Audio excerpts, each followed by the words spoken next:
Ginawa ni Satanas na pinakapuhunan niya para malinglang niya ang babae dahil sa sabing baka kami mamatay. Ito ngayon ang inyong pag-aralan at pakinggan.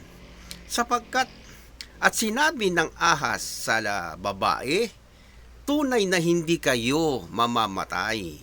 Sapagkat talastas ng Diyos na sa araw kayo'y kumain yaon, ay madidilat nga ang inyong mga mata at kayo'y magiging parang Diyos na nakakakilala ng mabuti at masama.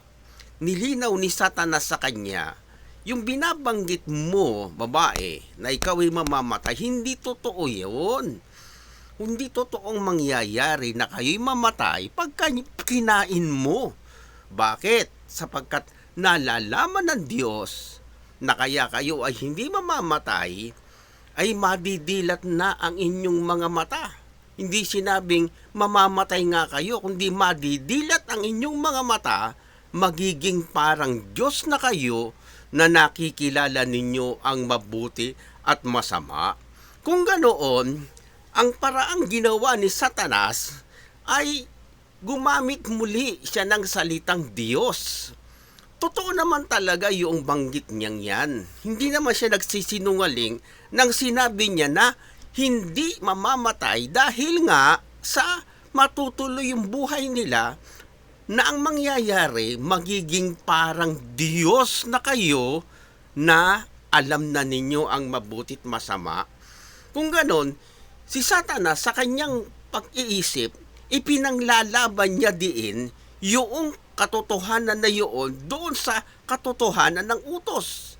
Ang utos kasi ay huwag kumain. Ngayon para makakain sila, noong ipinagbabawal na kanin, gumawa siya ng paraan. Hindi kayo mamamatay.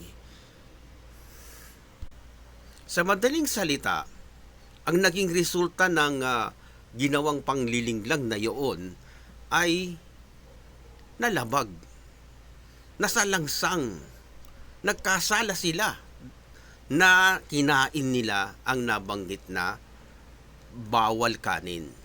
Ngayon, ano naging resulta sa kanila, kay Satanas at sa mag-asawa, nang nakalabag na sila ng utos na huwag kumain?